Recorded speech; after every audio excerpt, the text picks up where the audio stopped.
प्रचण्ड मरेको भए त मैले श्रद्धाञ्जली गर्ने थिएँ, त्यही भने होइन, श्रद्धाञ्जली गर्ने थिएँ।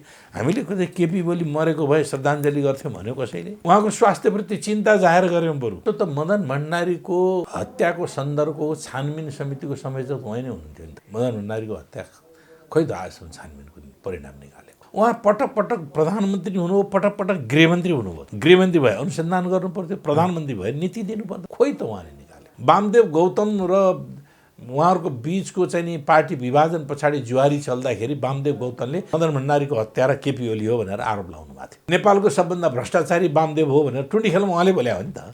जनयुद्धमा चाहिँ नि घाइते भएकाहरूको सराप्नेसम्म नि हिजो सराप्नु, आज जनयुद्धका घाइतेहरूलाई प्रचण्डले हेरेन, मैले हेर्छु, ल आऊ बालुवाटारमा घाइतेको उपचार गरिदिन्छु, ल मलाई आऊ।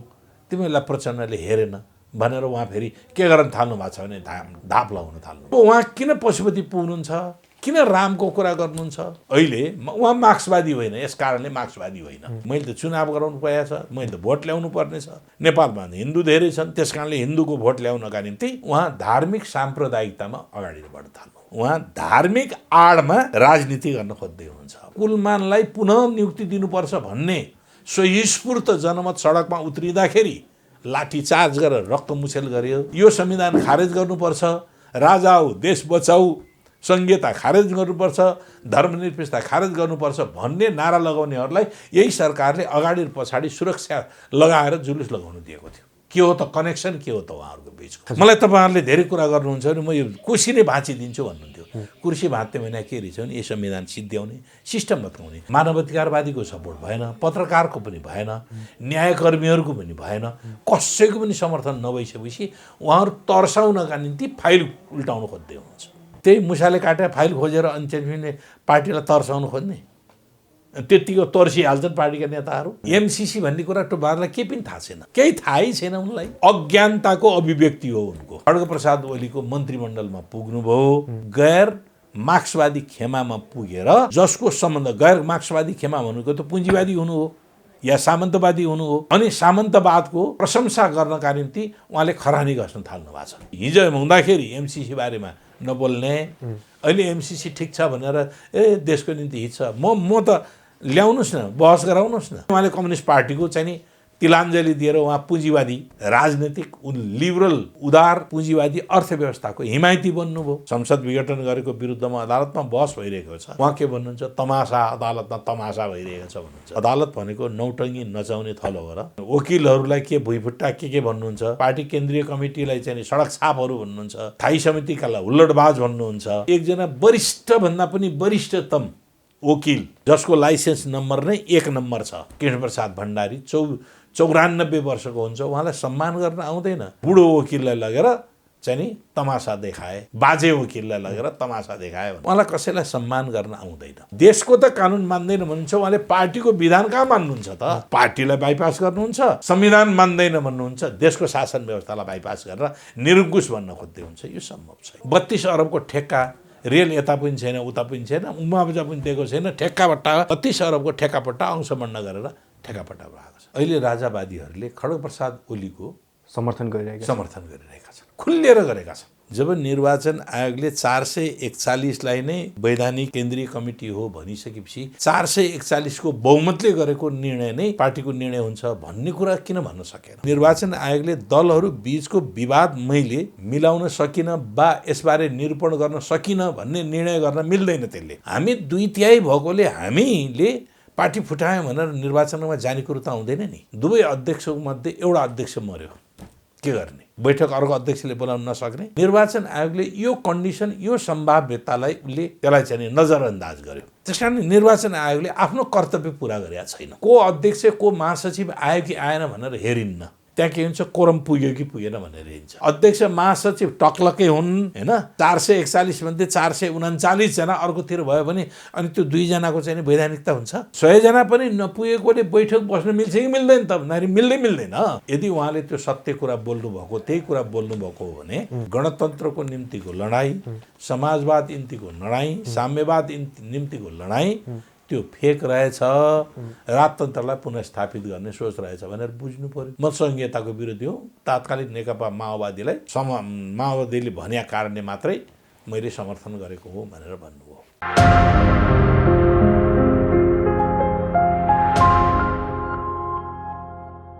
आदरणीय दर्शक महानुभाव नमस्कार। तपाईँ यति बेला हेर्दै हुनुहुन्छ pnpखबर.com र साथमा म रोशन घार्ती उपस्थित भएको छु। आज हामीसँग कुराकानी गर्नको लागि नेपाल कम्युनिस्ट पार्टी नेकपाका स्थायी कमिटी सदस्य लीलामणि पोखरेलजी हुनुहुन्छ। नमस्कार, स्वागत छ। नमस्कार। अब नेकपाको विवाद के हुन्छ भनेर आम नेपाली नागरिकले खास गरी सर्वोच्चलाई र निर्वाचनलाई हेरेर बसिरहेको थिए। सर्वोच्चको निर्णय आउन चाहिँ बाँकी नै छ। तर तपाईँहरू 3 किट्टा भइसक्नुभयो। उता वामदेव गौतमले छुट्टै पार्टी एकट्ठा गर्ने भनेर छुट्टै लिएर हिँडिरहनु भएको छ। तपाईँहरू 2 टुक्रामा हुनुहुन्छ। निर्वाचन आयोगले त फेरि तपाईँहरूलाई वैधानिकता दिएन।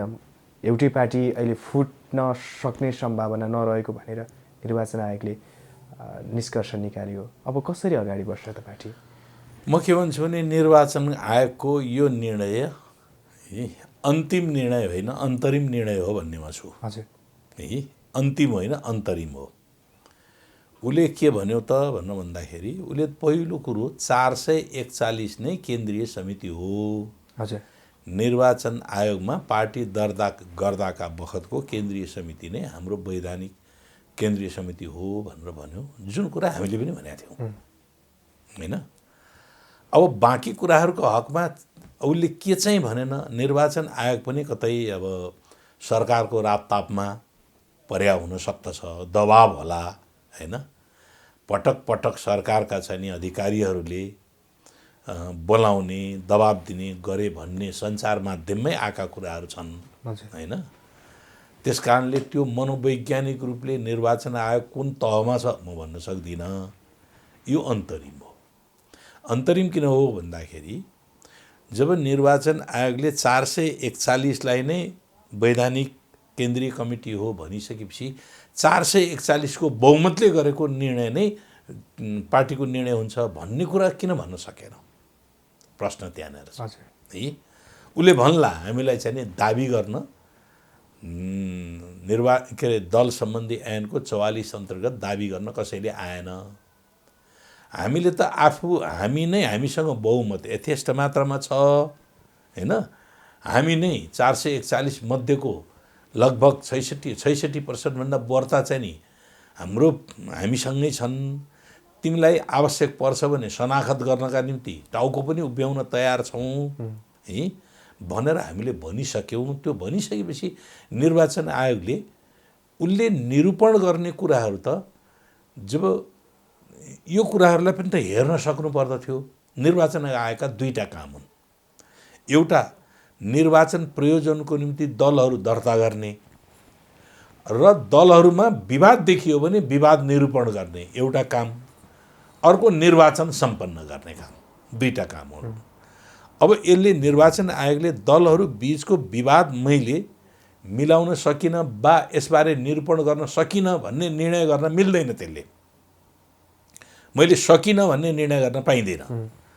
कुनै न कुनै निर्णय दिनैपर्छ उसले। अब दिने सन्दर्भमा उसले कतिपय कुराहरू कानुनको कुरा गरे होला। यो कानुनभित्रबाट पसेर आएन, ऊ कानुनभित्रबाट पसेर आएन भन्ने होला। समस्या त देखा पर्यो त। समस्या देखा परिसकेपछि अब हामीसँग के हो भने 2/3 बहुमतभन्दा बढ्ता हामीसँग केन्द्रीय समितिको सदस्य छ। अर्को पक्ष जसले अर्कोतिर भेला बैठक के गर्यो त्यसले चाहिँ नि उसँग त्यो 2/3 मात्रै होइन, उसँग 40% छैन। हामी 2/3 भएकोले हामीले पार्टी फुटायौँ भनेर निर्वाचनमा जाने कुरो त आउँदैन नि। जसले पार्टी फुटाउन उद्धत रह्यो मसँग यति प्रतिशत छ भनेर जानु पर्यो। दाबी गर्नको निम्ति 40% नभइकन अर्को पार्टी दर्ता हुन्न होइन। त्यस कारणले ऊ गएन भन्ने नाममा हामीले दाबी गर्यो। हामीले त भनिसकेका छौँ हामीसँग सूर्य चिन्ह पनि हामीसँग हुनुपर्छ, किनभने हामीसँग 2/3 भन्दा बढ्ता सदस्य सङ्ख्या छ, पार्टीको केन्द्रीय समितिको सदस्य सङ्ख्या छ भनेको प्रधानमन्त्री हामीले भनिसकेका छौँ। त्यस कारणले निर्वाचन आयोग त्यो प्रयोजनको निम्ति पनि प्रवेश गरेर उसले टुङ्गो लगाउनु पर्दछ। एक। अब अर्को कुरा निर्वाचन आयोगले के भन्यो त भन्दा हाम्रो विधानमा दुवै अध्यक्षहरूको हस्ताक्षरद्वारा आधिकारिक हुनेछ र केन्द्रीय कमिटीको बैठक बोलाउनको निम्ति दुवै अध्यक्षले को सहमतिमा महासचिवले बोलाउनेछन् भन्ने कुराहरू त्यहाँ भन्यो। त यस्तो पनि हुनसक्छ, हामीले अनुमान गरौँ, दुवै अध्यक्षको मध्ये एउटा अध्यक्ष मर्यो, के गर्ने? बैठक अर्को अध्यक्षले बोलाउन नसक्ने? एउटा त्यो, एउटा अध्यक्ष सिकिस्त भयो वा विदेश गयो, विदेश गएको थियो, पार्टीको बैठक बस्नुपर्ने आवश्यकता भयो, इमर्जेन्सी भयो, बैठक बोलाउन सक्ने कि नसक्ने? होइन। त्यस कारणले गर्दाखेरि निर्वाचन आयोगले यो कन्डिसन, यो सम्भाव्यतालाई उसले त्यसलाई चाहिँ नजरअन्दाज गर्यो। त्यस कारण निर्वाचन आयोगले आफ्नो कर्तव्य पुरा गरेका छैन। तर ओली यसले के देखा पर्यो त, यो कुरोले के देखा पर्छ भने कतै यो निर्णय वैधानिकता दिने कुराहरूका बारेमा निर्णय नगर भनेर दबाब पो पर्यो कि निर्वाचन आयोग? जुन आधारबाट निर्वाचन आयोगले निर्णय दिनुपर्ने हो त्यो नदिएर कतै यो निर्णय नगर भन्ने दबाबमा पो पर्यो कि त? या सन्तुलन मिलाउने भन्ने नाममा, सन्तुलन मिलाउने भन्ने नाममा अनि उसका आफ्नै पुरा काम गर्नुपर्ने काम पुरा पो गरेन कि त? यो हामीले हेर्नुपर्छ। अर्को हामीसँग पनि अर्को पनि छ। हाम्रो केन्द्रीय समितिको बैठक उसले 2 अध्यक्षले बोलाएपछि मात्रै बैठक हुन्छ भनेर जुन भनेको थियो उसको निर्णयमा, केन्द्रीय कमिटी के अरे केन्द्रीय कमिटीको बैठक त 2 अध्यक्षले बोलाएको बैठक हो। यो कसरी भन्नु होला? मङ्सिरको 28 गते के 22 गते कति गते हो सचिवालयको बैठक बस्यो। हजुर। सचिवालयको बैठकले स्थायी समितिको बैठकको टुङ्गो लगायो। सचिवालयको बैठकले स्थायी समितिको 2टा अध्यक्षको सहमतिमा पहिले सचिवालयको बैठक टुङ्गो लगायो, सचिवालयको बैठकले स्थायी समितिको बैठकको टुङ्गो लगायो र केन्द्रीय समितिको बैठक पनि टुङ्गो लगायो। केन्द्रीय समितिको बैठक पुस 15 गते भनेको थियो। त्यही अनुसार स्थायी समितिको बैठक पुस 1 गते बस्यो। पुस 1 गतेको बैठक पोस्टपोन भएर पुस 5 गते सर्यो, बस्यो। पुस 5 गते पनि बैठक बस्यो। पुस 5 गतेको बैठक बसिसकेपछि पुस 5 गतेको बैठकले स्थायी समितिको बैठकले 15 गतेको बैठकलाई अगाडि सार्यो, 7 गते सार्यो। बैठकमा गइसके पछाडि अर्को निर्णय अध्यक्ष र महासचिवले अर्को निर्णय गर्नु पर्दैन। त्यो बैठक आफै सबरेन हुन्छ। त्यही बैठकले निर्णय गर्यो कि अब पुस 15 गतेको केन्द्रीय समितिको बैठक होइन, त्यसलाई यता ल्याउनु पर्यो भनेर 7 गते बस्यो। 7 गते हामीले बैठक बसायौँ कार्यकारी अध्यक्षको नेतृत्वमा। जो कार्यकारी अध्यक्ष कहिले तोकेको थियो त भने धेरै पटक तोकेको थियो र पछिल्लो पटक भाद्र 26 गतेको जुन निर्णय थियो स्थायी कमिटीको बैठकको निर्णय थियो, त्यसले त क्याटेगोरिकली भनिदिएको छ कि पार्टीको सङ्गठनात्मक कार्यकारी अध्यक्ष हैसियतले पुष्पकमल दाहाल प्रचण्डले गर्ने, सरकारको काम चाहिँ केपी ओलीले गर्ने, दुईटाको बीचको कामको समन्वय पनि गर्ने भन्ने कुराहरू भनेको थियो। अनि त्यो अनुसार 7 गतेको बैठक गयो। 7 गतेको बैठकमा पहिले को अध्यक्ष को महासचिव आयो कि आएन भनेर हेरिन्न। त्यहाँ के हुन्छ, कोरम पुग्यो कि पुगेन भनेर हेरिन्छ। चेयर गर्ने व्यक्ति छ कि छैन र कोरम पुग्यो कि पुगेन। चेयर गर्ने भने त कार्यकारी अध्यक्षले गर्छ नि त चेयर। त्यस कारणले प्रचण्डले चेयर गरेर त्यो बैठक भयो। बैठक झन् 2/3 भन्दा बढ्ता पार्टी सदस्यको उपस्थितिमा भयो। अनि त्यो उपस्थितिले गरेका निर्णयहरू जे निर्णय गरेको थियो, निर्वाचन आयोगलाई त्यो निर्णयको जानकारी गएपछि उसले त अपडेट गर्नुपर्ने काम त अनिवार्य थियो नि त। उसको कार्यकारी भूमिका, उसको चाहिँ नि प्रशासकीय भूमिका अन्तर्गत पनि यो आधारबाट उसले त्यो निर्णयलाई चाहिँ नि त्यहाँ चाहिँ नि उसले अप टु डेट गर्नुपर्ने थियो। अब त्यो दिशामा ऊ निर्वाचन आयोग चाहिँ प्रवेश गरेन होइन। त्यस कारणले अहिले चाहिँ अब निर्वाचन आयोग चाहिँ नि अहिले हामी ब्लेम त गर्दैनौँ होइन, ब्लेमै गर्ने स्थिति त छैन। त्यसैले मैले प्रारम्भमा भनेको थिएँ यो अन्तरिम निर्णय हो भनेको थिएँ। जसरी अरू अप्सनहरू पनि बाँकी छन्, त्यो अप्सनहरूको सन्दर्भमा हामीले निर्वाचन आयोगसँग डिल गर्छौँ। तर अहिले त ओली पक्षका कार्यकर्ताहरू त निकै खुसी देखिन्छन्। ओलीले भन्दै हुनुहुन्थ्यो जुन पार्टीमा चाहिँ अध्यक्ष र महासचिव छ त्यही नै वैधानिक हो, त्यो हुँदैन। त्यो त हिँड्नु भएको थियो। त्यो त भन्नु के पर्यो भने विधानमा लेखिनु पर्यो। पार्टीमा अध्यक्ष र महासचिव जुन खेमामा छन् त्यो नै आधिकारिक हुन्छ भनेको छैन पार्टीले। पार्टीले विधानले के भनेको छ भने बहुमतको निर्णय पार्टीको निर्णय हुनेछ भनेको छ। हाम्रो विधानमा बहुमतको निर्णय पार्टीको निर्णय हुनेछ भनेको छ। मत विभाजन भएमा बहुमतको निर्णय पार्टीको निर्णय हुनेछ। त्यहाँ अध्यक्ष र महासचिव जता छ त्यही पार्टी वैधानिक हुन्छ भन्ने हो भने त अध्यक्ष महासचिव टक्लकै हुन् हैन। 441 मध्ये 439 जना अर्कोतिर भयो भने अनि त्यो 2 जनाको चाहिँ वैधानिकता हुन्छ? हुँदैन। उहाँहरू कतिजना हुनुहुन्थ्यो थाहा छैन।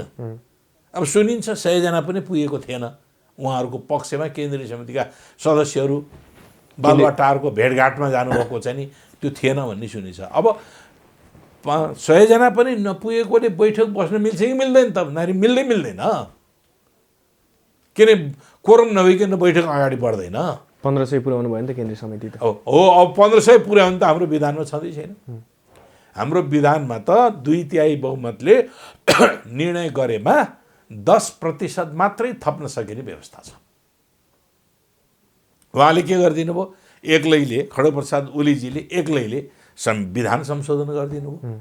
विधान संशोधन गरेर 1199 बनाएर अनि अर्को दिन बैठक बस्नु भएको छ र अर्को दिनको बैठकले विधान संशोधन गरेको कुरा अनुमोदन गर्छ। व्यक्तिले त विधान संशोधन गर्न सक्दैन। तर गृहमन्त्री बादलले त कुनै पनि हालतमा निर्वाचन हुन्छ, यो समयमा नहोला पछि होला, तर निर्वाचन भएन भने राज संस्था पुनर्स्थापना गर्छु भनेर बोलिदिनु भयो। अब उहाँको चेतनाको स्तर त्यही रहेछ भन्ने बुझ्नुपर्छ मैले। उहाँको आजसम्म गणतन्त्रको निम्तिको लडाइँ यदि उहाँले त्यो सत्य कुरा बोल्नुभएको त्यही कुरा बोल्नुभएको हो भने गणतन्त्रको निम्तिको लडाइँ, समाजवाद निम्तिको लडाइँ, साम्यवाद निम्तिको लडाइँ त्यो फेक रहेछ, राजतन्त्रलाई पुनर्स्थापित गर्ने सोच रहेछ भनेर बुझ्नु पर्यो।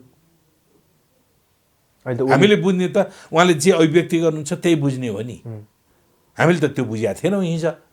संहिता, गणतन्त्र, धर्मनिरपेक्ष, समावेशी, समानुपातिक सिद्धान्तको कुरालाई अहिले अवलम्बन गर्ने, समाजवाद र साम्यवादसम्म पुग्ने, मार्क्सवादी विचार दृष्टिकोणबाट ल्यास भएको भन्ने बुझेका थियौँ है। रूपचन्द्र बिष्टले एउटा भनेको कुरालाई म यहाँ दोहोऱ्याइदिन्छु। रूपचन्द्र बिष्टले के भन्नुहुन्थ्यो भने मान्छेहरू इमान्दार जो पनि देखिन्छ अरे क्या। कुन बेलासम्म देखिन्छ भने जब उसले बेइमानी गर्ने अवसर पाउँदैन त्यति बेलासम्म इमान्दार देखिन्छ। त्यो बेइमानी गर्ने अवसर पाएको बेलामा पनि ऊ इमान्दार ठहर्यो भने बल्ल ऊ इमान्दार हुन्छ भन्नुहुन्छ। त्यस कारणले बेइमान बन्न नपाएका, बेइमान बन्ने अवसर नपाएका इमान्दारहरू भन्ने गर्नुहुन्थ्यो क्या। बेइमान बन्नका निम्ति पनि अवसर चाहिन्छ। अहिले सत्ताको अवसरले धेरैलाई बेइमान बनाइदिएको छ। प्रधानमन्त्री केपी शर्मा ओली त अहिले पशुपतिनाथ दर्शनमा जानुभयो। केही समय अगाडि उहाँले जब उहाँ सङ्कटमा हुनुहुन्थ्यो त्यति बेला पनि राम नेपालमा जन्मेका हुन्, अयोध्या नेपालमै छ भनेर त्यो कार्ड फ्याँक्नु भएको थियो। कसरी लिने त यो सङ्केत के बुझ्न सकिन्छ? भने यो उहाँको सङ्केत के हो भन्दाखेरि तपाईँ हामी उहाँको अलिकति पृष्ठभूमिमा पनि जाउँ। उहाँ गणतन्त्र विरोधी हो। जुन बेला आन्दोलन 62-63को आन्दोलनको बेलामा सडकमा गणतन्त्रको नारा लागेको थियो त्यति बेला उहाँले त्यो गणतन्त्रको नारालाई गोरुगाडाबाट अमेरिकाको यात्रा गर्नु बराबर हो भनेर विरोध गर्ने यहाँहरूलाई जानकारी छ नि है। अर्को तात्कालीन नेकपा एमालेको केन्द्रीय कमिटीको बैठकमा गणतन्त्रको अब प्रस्ताव अगाडि बढाउने कि नबढाउने भन्नेमा उहाँ अहिले बढाउनु हुँदैन भनेर नोट अफ डिसिसन आफूले लेख्नु भएन, अरूलाई नोट अफ डिसिसन लेखाउनु भएको भन्ने कुराहरूको तात्कालीन नेकपा एमालेका साथीहरू भन्नुहुन्छ। एक दोस्रो उहाँ संहिता विरोधी हो। उहाँले अहिले क्याबिनेटमै भन्नुहुन्छ म संहिता विरोधी हो भनेर। पटक पटक म संहिताको विरोधी हो। तात्कालीन नेकपा माओवादीलाई माओवादीले भनेका कारणले मात्रै मैले समर्थन गरेको हो भनेर भन्नुभयो। सङ्घीय गणतन्त्र संहिता दुईटैको विरोधी। अब अर्को तेस्रो समावेशी समानुपातिक प्रतिनिधित्वको विरोधी हो। इन्क्लुसिभ डेमोक्रेसी भन्ने कुराहरूको विरोधी हो। किनभने मान्छेलाई हरेक मान्छेलाई स्वतन्त्रतापूर्वक छोडिदिनु पर्दछ। उनीहरूले जे निर्णय गर्छन् नछोडिदिनुपर्छ। यहाँ समावेशी समानुपातिक होइन प्रतिस्पर्धाको आधारबाट भन्यो भने उहाँ वेस्ट मिनिस्टर मोडेलको पुँजीवादी लोकतन्त्रको हिमायती हो है। गणतन्त्र, सङ्घीयता, अब आयो के अरे समावेशी समानुपातिक। उहाँ धर्मनिरपेक्षताको विरोधी हो, उहाँ हिन्दू राज्यको हिमायती हो, धर्मनिरपेक्षताको। अब उहाँ किन पशुपति पुग्नुहुन्छ, किन रामको कुरा गर्नुहुन्छ? अहिले उहाँ मार्क्सवादी होइन, यस कारणले मार्क्सवादी होइन। उहाँ किन धर्मको कुरा गर्न थाल्नुभयो त भन्दाखेरि मैले त चुनाव गराउनु परेको छ, मैले त भोट ल्याउनु पर्ने छ, नेपालमा हिन्दू धेरै छन्, त्यस कारणले हिन्दूको भोट ल्याउनका निम्ति उहाँ धार्मिक साम्प्रदायिकतामा अगाडि बढ्न थाल्नु। हिन्दू राज्यको स्थापना चुनावको सबैभन्दा ठुलो इस्यु बनाएर उहाँ अगाडि बढ्ने भन्ने कुरा अहिले बजारमा सर्वत्र चर्चामा छ। त्यस कारण त्यसलाई सङ्केत स्वरूप उहाँ पशुपति र रामका कुरा गर्न थाल्नु भएको। हिन्दू धर्मावलम्बीहरूको आराध्य देव पशुपतिनाथ, पशुपतिनाथको आशीर्वाद लिनका निम्ति उहाँ धार्मिक आडमा राजनीति गर्न खोज्दै हुनुहुन्छ। अब यसरी प्रष्ट हुन्छ उहाँ। त्यसैले उहाँ मार्क्सवादी होइन। मार्क्सवाद भनेको ऐतिहासिक द्वन्द्वात्मक भौतिकवादी दृष्टिकोण हो, जसले केलाई विश्वास गर्छ भने म्याटेरियल वर्ल्ड है, भौतिक पदार्थलाई विश्लेषण गर्छ। विचारको पैदा भौतिक पदार्थले हुन्छ, पदार्थले मात्रै हुन्छ भनेर मार्क्सवादले द्वन्द्ववादी नियम अन्तर्गत त्यसले ऐतिहासिक द्वन्द्वात्मक ऐतिहासिक भौतिकवाद, ऐतिहासिक द्वन्द्वात्मक भौतिकवाद भनेर भनिएको। उहाँ भौतिकवादी हुनु भएन, उहाँ आध्यात्मवादतिर उहाँ चाहिँ नि जानु। आध्यात्मवाद र मार्क्सवाद एक ठाउँ मिल्दैनन्, एक ठाउँ बस्दैनन् आध्यात्मवाद र मार्क्सवादले। मार्क्सवादले आध्यात्मवादीहरूलाई आफ्नो स्वतन्त्रतापूर्वक विचार राख्ने अवसर त दिन्छ, तर स्वयं मार्क्सवाद के हो त भन्दाखेरि यो चाहिँ नि यो आध्यात्मवादको चाहिँ नि त्यसलाई स्वीकार गर्दैन मार्क्सवादले। अनि उहाँ मार्क्सवादी कसरी हुनुभयो? अनि मार्क्सवादी नभएको नेता कम्युनिस्ट नेता कसरी हुन्छ? त्यस कारणले उहाँले कम्युनिस्ट पार्टीको चाहिँ नि तिलाञ्जली दिएर उहाँ पुँजीवादी राजनीतिक लिबरल नि उदार पुँजीवादी अर्थव्यवस्थाको हिमायती बन्नुभयो। यसरी हो नि त। त्यस कारणले हाम्रो अन्तर्विरोधको मूल चुरो पनि त्यही थियो। पार्टीभित्रको अन्तर्विरोधको मूल चुरो त्यही थियो। दलाल पुँजीवादको संरक्षण र समर्थन र संरक्षण गर्ने कि राष्ट्रिय पुँजीवादको त्यो द्वन्द्व थियो। नव उदारवादी अर्थव्यवस्थाको वकालत गर्ने कि समाजवादी अर्थव्यवस्थाको वकालत गर्ने, हाम्रो अन्तर्विरोध त्यहाँ थियो। समाजवाद मुख समाज निर्माण गर्ने कि पुँजीवादी समाज निर्माण गर्ने, हाम्रो अन्तर्विरोधको चुरो त्यहाँ थियो। त्यस कारणले उहाँले चाहिँ नि एउटा दिनमा त उहाँ व्यक्त गर्नै पर्ने थियो, व्यक्त गर्नुभयो, देखियो। हामीले यो मुलुकमा विभिन्न धर्म संस्कृतिका मान्छेहरू छन्, उनीहरूलाई आफ्नो धर्म संस्कृतिको अनुसरण अवलम्बन गर्न स्वतन्त्रता छ। तर यो राज्य, यो धरती जसको राज्य सञ्चालन गर्ने अख्तियारी सरकारले पाएको छ, त्यो सरकारको धर्म हुँदैन, राज्यको धर्म हुँदैन भनेको त्यो राज्य प्रणालीको धर्म हुँदैन। त्यो राज्यभित्र धेरै धर्मावलम्बी हुन्छन् तर स्वयंको धर्म हुँदैन भनेर धर्मनिरपेक्ष भनेको। जब एउटा राज्यले धर्मको अङ्गीकार गर्छ त्यति बेला अरू धर्मावलम्बीहरू, अरू विश्वास राख्नेहरूको माथि हस्तक्षेप भएको महसुस हुन्छ कि राज्यले एउटा धर्मलाई संरक्षण गरिदियो, राज्यको धर्म बनाइदियो, अरू धर्म त राज्यका धर्म भएन। अनि धर्म राज्यका धर्म नहुने बित्तिकै त उनीहरू उपेक्षित हुन्छन् भन्ने निष्कर्ष निक्लिन्छ। त्यसैले नै हामीले के भन्यौँ, धर्मनिरपेक्ष राज्य भन्नु भनेको। तपाईँहरूले प्रधानमन्त्री केपी शर्मा ओली सुरुदेखि नै गणतन्त्रको विरोधी थिए भन्नुभएको छ र धेरै विश्लेषकहरूले आरोप लगाउने गर्छन् कि उनले राज संस्था पुनर्स्थापना गर्न चाहन्छन् भनेर। तर उहाँले एक कार्यक्रममा बोल्ने क्रममा तपाईँका शीर्षस्थ नेतृत्व भनिने नेताहरू चाहिँ पूर्व राजा ज्ञानेन्द्रको घरमा राति राति रक्सी खान पुग्नुहुन्छ भनेर उहाँले खुल्ला अभिव्यक्ति दिनुभयो नि। त्यो चाहिँ त मलाई थाहा छैन को पुग्नुहुन्छ है। प्रधानमन्त्रीले त्यसरी बोल्न मिल्छ? त्यही त म भन्दैछु, प्रधानमन्त्रीले त के बोल्नुहुन्छ, के बोल्नुहुन्छ। प्रधानमन्त्रीले अदालतमा बहस चलिरहेको छ, तमासा भन्नुहुन्छ अदालतको बहसलाई। उहाँले विघटन गरेको, संसद विघटन गरेको विरुद्धमा अदालतमा बहस भइरहेको छ, उहाँ के भन्नुहुन्छ, तमासा, अदालतमा तमासा भइरहेको छ भन्नुहुन्छ। त्यो अदालत भनेको नौटङ्गी नचाउने थलो हो र, है, नटुवा नचाउने थलो त होइन, तमासा भनेको त्यो हो। उहाँको सम्मान गर्ने, त कसैलाई सम्मान गर्ने, आदर गर्ने उहाँको स्वभाव छैन। उहाँले वकिलहरूलाई के भुइँफुट्टा के भन्नुहुन्छ, पार्टीभित्रै पनि उहाँले पार्टी केन्द्रीय कमिटीलाई चाहिँ सडक छापहरू भन्नुहुन्छ, स्थायी समितिकालाई हुल्लडबाज भन्नुहुन्छ। अनि एकजना वरिष्ठभन्दा पनि वरिष्ठतम वकिल जसको लाइसेन्स नम्बर नै 1 नम्बर छ, कृष्णप्रसाद भण्डारी, 94 वर्षको हुन्छ, उहाँलाई सम्मान गर्न आउँदैन।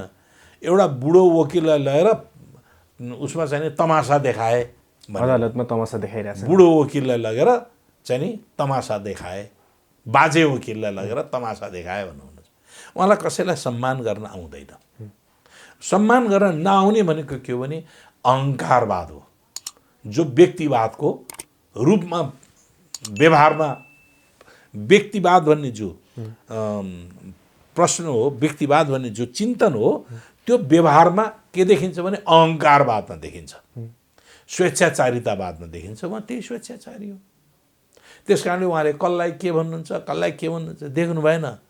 प्रचण्ड मरेको भए त मैले श्रद्धाञ्जली गर्ने थिएँ, त्यही भने होइन, श्रद्धाञ्जली गर्ने थिएँ।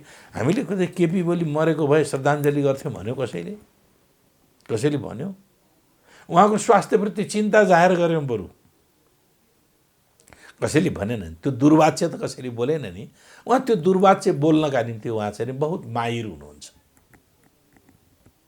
त्यस कारणले अब यो चाहिँ नि अहिले यसरी दुर्वाच्य बोलेर देशको शासकहरू, दुर्वाच्य बोल्ने शासकहरूको अभिगत के भएको छ। हिटलरले दुर्वाच्य बोल्दैन थियो, फेरि पनि ऊ तानाशाह विश्व सम्राट बन्न खोजेको थियो, ऊ सिद्धियो हो। मुसोलिनी सिद्धियो, ज्ञानेन्द्र सिद्धिए, सकिए नि त। संसारभरिका राजा महाराजाहरू सबै सिद्धिए नि त। अलि होला हातमा गर्ने 1 दर्जन पनि राजा महाराजाहरू छैनन्। हिजो त विश्वमा सबै राजा महाराजाहरूले शासन गरेका थिए नि त। के नयाँ मान्छे राजा महाराजा बन्न सक्छ? अब नयाँ राजा महाराजा बन्न सक्ने समस्या छ। उहाँले त्यो ख्वाब बोक्नु भएको छ। त्यो ख्वाब बोक्ने सन्दर्भमा उहाँले सरकारमा रहँदाखेरि शक्तिको केन्द्रीकरण गर्नुभएको छ। थुप्रै निकायहरूलाई आफ्नो मातहतमा नियन्त्रण गरेर चलाउने कुराहरू गर्नुभएको छ। तर चलाउन सक्नुहुन्न केही पनि नै। उखान टुक्काले त देश चल्दैन, उपदेश दिएर देश चल्दैन।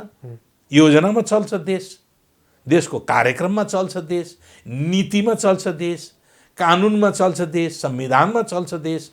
उहाँले संविधान मान्दैन भन्नुहुन्छ, उहाँले कानुन मान्दैन भन्नुहुन्छ। देशको त कानुन मान्दैन भन्नुहुन्छ, उहाँले पार्टीको विधान कहाँ मान्नुहुन्छ त? त्यस कारणले पार्टीको विधान, पार्टीको विधि, पार्टीको पद्धति, पार्टीको जनवादी केन्द्रीयता सम्बन्धी नीति, त्यो कुरा मान्दैन भन्नुहुन्छ। पार्टीलाई बाइपास गर्नुहुन्छ, संविधान मान्दैन भन्नुहुन्छ, देशको शासन व्यवस्थालाई बाइपास गरेर निरङ्कुश बन्न खोज्दै हुन्छ। यो सम्भव छैन। तर अहिलेसम्मको प्रधानमन्त्रीले गर्न नसकेको काम त मैले गरेको छु भनेर प्रचार गरिरहनु भएको छ।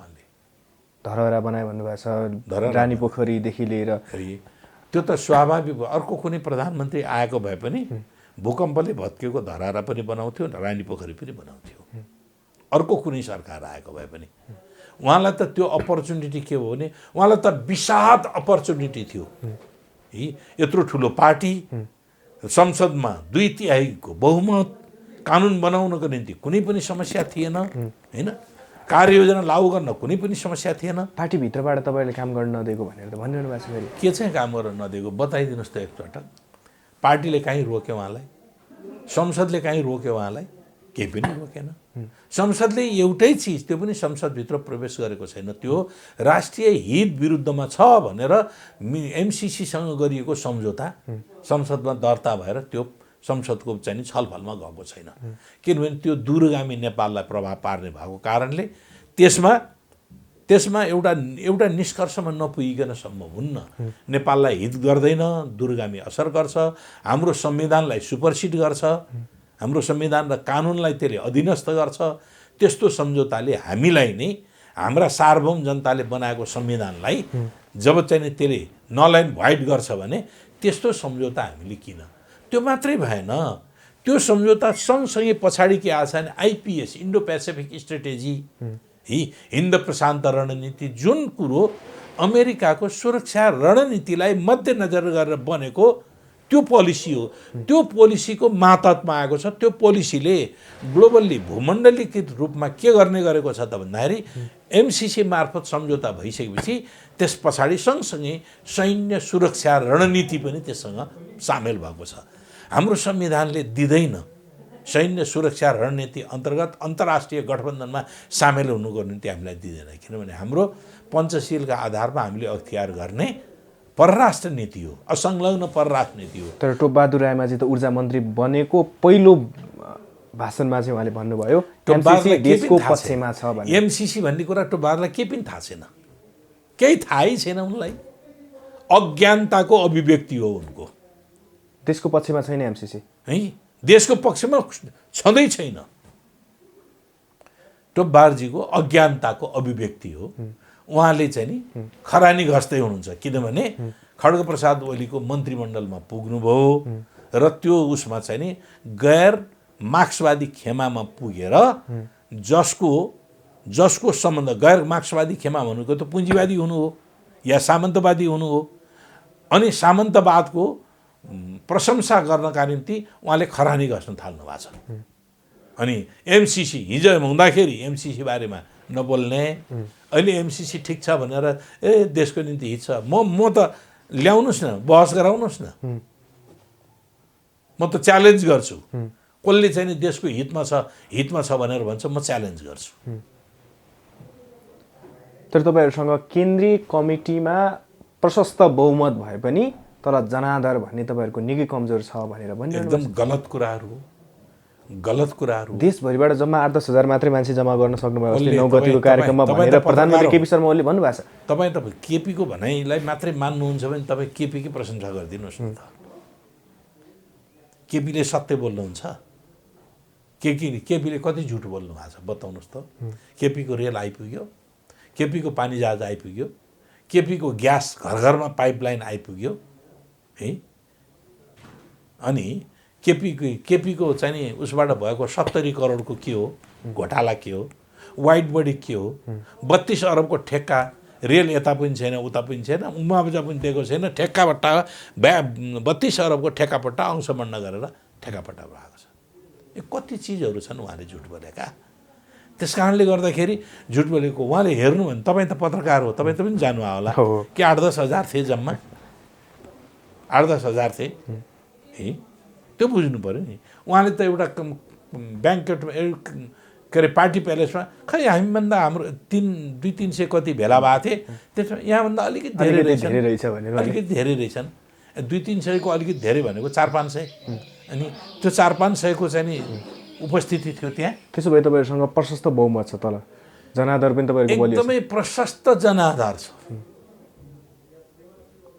प्रशस्त जनाधार छ। अझ हेर्नुहोस्, निर्वाचन आयोग र सर्वोच्च अदालतले कानुन बमोजिम र संविधान बमोजिम नै फैसला गर्यो भने उहाँसँग 10% मान्छे पनि हुँदैनन्। हिटलर कस्तो भएको थियो? जब हिटलरले त ग्यास च्याम्बरमा हालेर 3 लाख यहुदीहरूलाई मारे हो नि त, विरोधीहरूलाई मारे हो नि त, विश्वको सम्राट बन्छु भनेर भने हो नि त। तर आत्महत्या गर्नु पर्यो, पोटासियम साइनाइड खाएर मर्नु पर्यो बङ्कर मुनिबाट। खै त उसको पक्षमा त्यहाँ त्यो लास लिएर सद्गत गर्ने पनि, दाह संस्कार गर्ने पनि कोही पनि भएन नि त। मुसोलिनीको त्यही अभिगत भयो, तानाशाहहरूको त्यही अभिगत हुँदो रहेछ त। जसले जनता र राष्ट्रलाई बिर्सिन्छ नि, म नै सर्वे सर्वा हुँ भन्न थाल्दछ नि, जनताको लोकतन्त्रलाई बिर्सिन्छ, जनताको सार्वभौम अधिकारको प्रयोग गर्ने कुराहरूलाई बिर्सिन्छ, त्यस्ता बिर्सिन्छ, त्यस्ताहरूको के हो त भन्दाखेरि त्यही अभिगत हुन्छ। त्यसरी सडकमा केही समय अगाडि राजावादीको आन्दोलन देखेको थियो, देशैभरिबाट त्यो आन्दोलन देखेको थियो। तर तपाईँहरूको यो संसद विघटन भएसँगै त्यो आन्दोलन मत्थर हुनुको पछाडिको कारण केही छ? एकदम छ, एकदम छ। अहिले राजावादीहरूले खड्गप्रसाद ओलीको समर्थन गरिरहेका छन्, खुल्लिएर गरेका छन्। वकिल पनि छन्।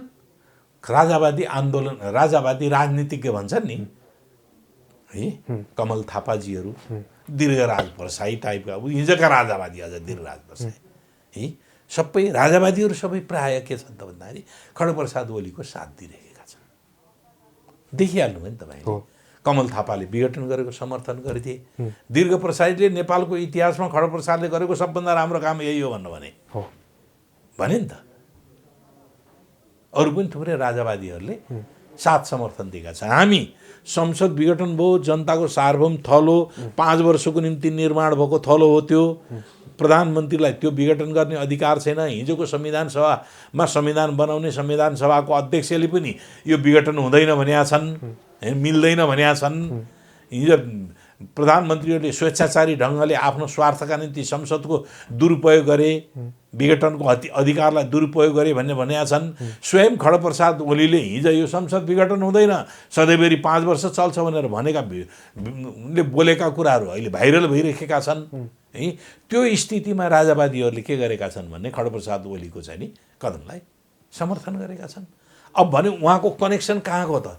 एउटा कुलमानलाई पुनः नियुक्ति दिनुपर्छ भन्ने स्वस्फूर्त जनमत सडकमा उत्रिँदाखेरि लाठीचार्ज गरेर रक्तमुछेल गर्यो। यो संविधान खारेज गर्नुपर्छ, राजा हो देश बचाऊ, संहिता खारेज गर्नुपर्छ, धर्मनिरपेक्षता खारेज गर्नुपर्छ भन्ने नारा लगाउनेहरूलाई यही सरकारले अगाडि र पछाडि सुरक्षा लगाएर जुलुस लगाउनु दिएको थियो, सुरक्षाकर्मी राखेर जुलुस लगाउनु दिएको थियो। अब भन्नुहोस्, कुलमानलाई नियुक्ति गर्नुपर्छ भन्नेहरूलाई लाठीचार्ज गर्ने, धेरै टाउको पनि फुट्यो, टाउको फुटाउने, अस्पतालभित्र छिरेर एउटा महिलालाई पुरुष प्रहरीले लचार पछार गर्ने, त्यो चाहिँ गर्ने। तर यो संविधान मास्नुपर्छ भन्नेलाई संरक्षण सहित जुलुस गर्न लगाउने भने को हो त? के हो त? कनेक्सन के हो त उहाँहरूको बिचको? यसले त प्रष्ट हुन्छ नि त। उहाँले अहिले यो सिस्टमै भत्काउन चाहनुभएको छ भनेको प्रत्यक्ष। उहाँले पहिले पनि भन्नुभएको थियो, मलाई तपाईँहरूले धेरै कुरा गर्नुहुन्छ भने म यो कुर्सी नै भाँचिदिन्छु भन्नुहुन्थ्यो। कुर्सी भाँच्ने भने के रहेछ भने यो संविधान सिद्ध्याउने, सिस्टम भत्काउने। भौतिक रूपले एउटा कुर्सी भाँचिएर त खाली हुँदैन नि कुर्सी त, फेरि अरू कुर्सी आइहाल्छ नि। यो राजावादीको आन्दोलन मत्थर हुनु, प्रधानमन्त्री केपी शर्मा ओलीलाई उनै राजावादीहरूले अहिले समर्थन गर्नु र अहिले चाहिँ परराष्ट्र मन्त्री प्रदीप गेवालीले पुराना अख्तियारमा धुलो परेका फाइलहरू हामी खोल्दैछौँ भन्नु तपाईँहरूलाई खुल्ला चुनौती दिएको हो कि के लिन सकिन्छ? अब एउटा उखान छ के, पहिले के भन्ने गर्दथे, व्यापार गर्ने व्यापारीहरू टाट पल्ट्यो भने पुराना खातापाता खोज्छन् रे के, कसैसँग लिनु छ कि लेखेर बिर्सेको छ कि भनेर खोज्छन् रे क्या। अब अहिले उहाँहरूले जनसमर्थन प्राप्त नगरिसके पछाडि पब्लिकको पनि सपोर्ट भएन, इन्टेलेक्चुअल सपोर्ट भएन, मानवाधिकारवादीको सपोर्ट भएन, पत्रकारको पनि भएन, न्यायकर्मीहरूको पनि भएन, कसैको पनि समर्थन नभइसकेपछि उहाँहरू तर्साउनका निम्ति फाइल उल्टाउन खोज्दै हुनुहुन्छ। खबरदार तिमीहरूलाई म तर्साउनु।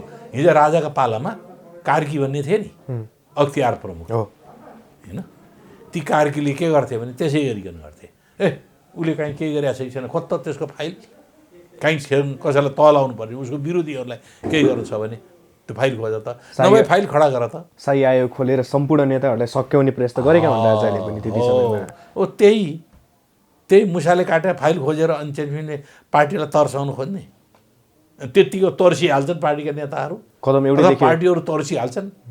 उहाँहरूको कार्यशैली कहाँ पुग्यो त भन्दाखेरि सामन्तवादी शक्तिहरूले जनतालाई जसरी हप्काउँथे तर्साउँथे त्यही कुराहरू गर्न खोज्दै हुनुहुन्छ। अहिले प्रधानमन्त्रीले अध्यादेश ल्याएर अख्तियार प्रमुखमा आफ्नो मान्छेलाई नियुक्त गर्नु र हिजोको दिनमा शाही आयोगको त्यो त कनेक्सन त्यही नै हो। के फरक देखिँदैन? त्यही नै, एउटै कार्यशैली एउटै हो, रूप फरक हो, सेन्स एउटै हो, सार एउटै हो, रूप फरक हो। अब अध्यादेश, अब संसदै सुनवाई समिति छैन अनि कहाँबाट हुन्छ? संसदले सुनवाई गरेमा मात्रै पठाउने हो त्यहाँ। संसदै छैन अनि सुनवाई समिति नभइसकेपछि कसरी जान सक्छ? जानै सक्दैन। उहाँले बल जप्ती मैले पठाउँछु, किनभने म आई एम द स्टेट, म यो देशको राज्य हुँ, मैले सबै कुरा गर्ने अधिकार मसँग छ। जुन संसद विघटन गर्ने मेरो राजनीतिक प्रिरोगेटिभ विशेषाधिकार हो भनेर भन्नुभएको छ नि, विशेषाधिकार पनि लिनुपर्छ कि भएको हुनुपर्छ। अब त्यसो हिजो राजालाई के भनिन्थ्यो भन्दाखेरि राजाबाट सम्पूर्ण अधिकारहरू निश्चित हुनेछन् भनेको थियो नि त। सार्वभौम सत्ता कोसँग रहन्थ्यो? राजामा केन्द्रित भनेको थियो नि त। हो, त्यस कारणले राजा संविधानभन्दा माथि हुन्थ्यो। आज नेपाली जनताकै छोरो कोही सरकार प्रमुख भयो भन्दैमा ऊ कानुन संविधानभन्दा माथि हुन्छ र? हुँदैन नि। अब तपाईँहरूले प्रधानमन्त्री केपी शर्मालाई पटक पटक सच्याउने प्रयास गर्नुभयो, स्थायी कमिटी बैठकबाट होस् या केन्द्रीय कमिटी बैठकबाट। हजुर। तर प्रधानमन्त्रीलाई पटक पटक जनता बिर्सिएको भन्ने आरोप लागि नै रह्यो। तपाईँहरू त सरकारमा बस्न पाउनु भएन, सरकारकै पार्टी भए पनि तपाईँले भनेअनुसार काम गर्नु भएन प्रधानमन्त्रीले। अहिले चाहिँ प्रधानमन्त्रीले आम नेपाली जनता नागरिक चाहिँ मेरो पक्षमा छन् भनेर खोज्दै जान सुहाउँछ? हिजोको दिनमा लकडाउनको समयमा चप्पल सुहाउने कुरै छँदै छैन। किनभने कोरोना महामारीको बेलामा उहाँले के भन्नुभयो त? एकातिर भ्रष्टाचार भयो, ओम्नीको प्रकरण जस्ता भ्रष्टाचार भए, अर्कोतिर जनतालाई तिमीहरूले आफै पैसा तिरेर सरकारी अस्पतालमा पनि पैसा तिरेर उपचार गर। यही टेकुको होइन सरुवा रोग सम्बन्धी चाहिँ नि अस्पताल छ नि त टेकुको। हजुर। है, त्यसैले के गर्यो त भन्दाखेरि 10 दिनसम्म सरकारको आदेश लागू गरेन। किनभने सरकारले सच्याउँछ होला, यो त जनतालाई पैसा लिएर गर्ने अस्पताल होइन भनेर। हाम्रो संविधानको विपरीत कुरा भयो त्यो। संविधानमा शिक्षा, स्वास्थ्य र रोजगार मौलिक अधिकार भने के हो? स्वास्थ्य भने त बाँच्न पाउनुपर्छ भने होइन, मौलिक अधिकार भने राज्यले उपलब्ध गराउने भने होइन। त्यसमा पनि अझ सङ्कटको बेला जनताको रक्षा गर्ने जिम्मेवारी कसको हो? सरकारको हो नि त। सङ्कटको बेला जनताको रक्षा गर्ने जिम्मेवारी राज्यको हो। अब राज्यले के गर्यो? सङ्कटको बेलामा जनता त्राही मान्छ, त्यति बेला ल तिमीहरूले पैसा छ भने तिर, उपचार गर। छैन कसैले फेरि पछि अदालतले भनिदियो यो त तिम्रो मौलिक अधिकार हो, राज्यले पैसा लिन पाइँदैन भनिसकेपछि के भन्छ भने म पैसा तिर्न सक्दैन भनेर कबुलनेतनामा गर भनेर फेरि सरकारले भन्छ। मन्त्रालयमा गएर कबुलनेतनामा गर अनि मात्रै तँलाई स्वतन्त्र, तँलाई चाहिँ निःशुल्क भन्छ। यो गर्न पाइन्छ।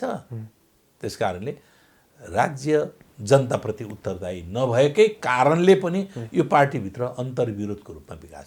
हामीले दिएको घोषणापत्र अनुसार काम गर भने हो क्या। घोषणापत्रले एकतिर लत्याएर उनले चाहिँ स्वेच्छाचारी ढङ्गले काम गर्न थालेका थिए। जनता तपाईँको पक्षमा भए पनि संसद विघटन, संविधान मिचेर अगाडि बढेको प्रधानमन्त्रीले भने आम नेपाली नागरिक तल्लो स्तरको सर्वसाधारणलाई खासै जानकारी पनि छैन, त्यति मतलब पनि छैन। तपाईँहरूले चाहिँ केपी शर्मा ओलीले सही ढङ्गले काम गर्न सकेनन् भनेर बुझाउन त अझै सक्नु भएको छैन नि। त्यो चाहिँ केही हदसम्म होला, त्यो पनि म मान्छु। जनता के छ भने दैनन्दिनी समस्यामा छ। कुन मान्छेलाई कुन कता पठाइदिँदाखेरि, कुन नियुक्ति गरिदिँदाखेरि, राजदूत नियुक्ति गर्दाखेरि के हुन्छ भन्ने कुराको सरोकार राख्दैन। जनताले बिहान र बेलुकाको हातमुख जोर्नका निम्ति कसरी हल हुन्छ भन्नेमा पहिलो समस्या त्यहाँ छ। महँगी नियन्त्रण गर्ने कुराहरूको गर्दछ। सार्वजनिक उसको जीवनमा सुरक्षाको अनुभूति होस् भन्ने चाहन्छ। आफ्ना बालबच्चाहरू रोजगारी पाउन् भने रोजगारीको अवसर पाउँछ। बालबच्चा भइसकेपछि उनीहरूले शिक्षा पाउन् भने निःशुल्क शिक्षाको उसले चाहिँ सुरक्षाको माग गर्दछ। रोग लागेपछि उपचारको माग गर्दछ। वृद्ध भएपछि उसको संरक्षणको माग गर्दछ। बच्चा भएपछि उसले राज्यले स्याहार सुसार गरिदियोस् भन्ने माग गर्दछ। यो छ नि त राज्यको जिम्मेवारी। जनताको त पहिलो अपेक्षा त त्यहाँनिर हुन्छ। त्यस कारणले त्यो ढङ्गको कार्यक्रम लिएर आएर राज्यले जनताको मन जित्ने हो, त्यो ढङ्गको गरेन। अहिले जनताले के भन्छ? हामीलाई केही मतलब छैन यिनीहरू भनिदिन्छ कतिपय जनताले। तर जनताको असन्तुष्टि यो सरकारले काम गरेन, जनताको हितको पक्षमा केही पनि गरेन भन्ने जनताको प्रतिक्रिया त यो छ त। त्यो कुन बेला मात्रै क्लाइमेक्समा आउँछ? हामीले त आन्दोलन भनेका छौँ के को निम्ति? प्रतिगमनको विरुद्ध। त्यो प्रतिगमनको हैसियतको त्यो बुझ्ने नि, त्यो चेतनामा बुझाउनका निम्ति यो यो यो यो गरेका कारण यसलाई प्रतिगमन हो, अग्रगमन यो हो भन्ने कुराहरूका हकमा केही कुराहरूको प्रशिक्षणको अभाव पनि होला। या अर्को धुन हामीले अहिले यो सरकारप्रति हामी सरकारलाई पराजित गरेर कस्तो ल्याउने हो त भन्ने कुराहरूको आशा पनि दिनुपर्छ क्या। हामी के गर्दै गर्दैनौँ, के अनिवार्य गर्छौँ भनेर दिनु पर्यो क्या। प्रधानमन्त्रीकै निर्देशनमा मदन भण्डारी फाउन्डेसनको नाममा गाउँ गाउँ जिल्ला जिल्ला नगर नगरमा पहिल्यै कार्यक्रम भइरहेको थियो। पार्टी फुटाउने योजना त उहाँले गर्नु एकदम सही हो, एकदम सही हो, तपाईँले भनेको कुरा ठिक हो। उहाँले पहिले फाउन्डेसनका नाममा समानान्तर सङ्गठन बनाउनु भएको थियो। अहिले राज्य शक्तिको, राज्य कोषको, राज्य सुविधाको दुरुपयोग भइरहेको छ अहिले चाहिँ फेरि। जनताको सेन्टिमेन्ट क्यास गरेर प्रधानमन्त्री केपी शर्मा ओली सत्तामा पुग्नुभयो। 2050 सालमा पनि मदन भण्डारीको नाम लिएर तत्कालीन नेकपा एमाले सरकारमा पुगेको थियो। एउटा कुरा लिएर जान्छ सरकार चाहिँ सत्तामा पुगिसके पछाडि चाहिँ अर्कै काम गर्छ। त्यसो त मदन भण्डारीको हत्याको सन्दर्भको छानबिन समितिको संयोजक उहाँ नै हुनुहुन्थ्यो नि त।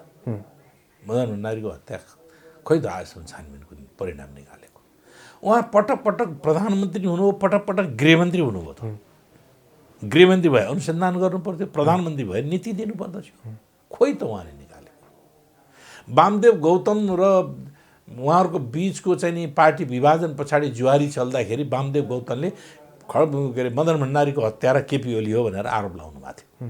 हो, नेपालको सबभन्दा भ्रष्टाचारी वामदेव हो भनेर टुँडी खेलमा उहाँले बोले हो नि त। सुन तस्करीसम्म भन्ने उहाँ हो नि त, होइन? उहाँहरू बिचको दोहोरी चलेको थियो नि त त्यति बेला, होइन? एमाले पार्टी फुट्या बेलामा वामदेवजीले माले बनाए बेलामा त्यो कुराहरू हो नि त। अब अहिले जनयुद्धमा चाहिँ नि घाइते भएकाहरूको सराप्नेसम्म नि हिजो सराप्नु, आज जनयुद्धका घाइतेहरूलाई प्रचण्डले हेरेन मैले हेर्छु, ल आऊ बालुवाटारमा तिमीहरूलाई बेपत्ताको पनि उ गर्छु, घाइते बेपत्ताको पनि मिलाउँछु, होइन? शहीद परिवारको पनि व्यवस्था गरिदिन्छु, घाइतेको उपचार गरिदिन्छु, ल मलाई आऊ। तिमीहरूलाई प्रचण्डले हेरेन भनेर उहाँ फेरि के गर्न थाल्नु भएको छ भने धाप लगाउन थाल्नु भएको छ। त्यति बेलादेखि अहिलेसम्म उहाँ सत्तामै बसिरहनु भएको छ। तपाईँहरूले चाहिँ कसरी विश्वास गरिरहनु भएको छ? हामीले विश्वास त दुईवटा पार्टीको बिचको एकता हो। त्यो हिजो नेकपा एमाले, नेपाल कम्युनिस्ट पार्टी माओवादी केन्द्र बिचको एकता हो। नेकपा एमालेको नेताको हैसियतले उहाँ आउनुभयो। उहाँले आन्दोलनले ल्याएको परिवर्तनलाई स्वीकार गर्नुभएको हो। हिजो उहाँको जे धारणा भयो उहाँले भन्नु पनि भएको थियो, मैले जे कुरा राखेँ म गलत रहेछु, आन्दोलनको परिणाम मैले स्वीकार गर्दछु। स्वीकार गरेपछि त उहाँको भावना विचारमा पनि परिवर्तन भयो होला भन्ने हामीले सोचेका थियौँ। जब उहाँ सत्तामा पुग्ने भर्याङ बनाउनु भयो पार्टीलाई, उहाँका आफ्ना पुराना कुराहरू फेरि पुनरावृत्ति भएका हुन्। हस्, यहाँको यो महत्त्वपूर्ण समय विचारको लागि हस्, धन्यवाद।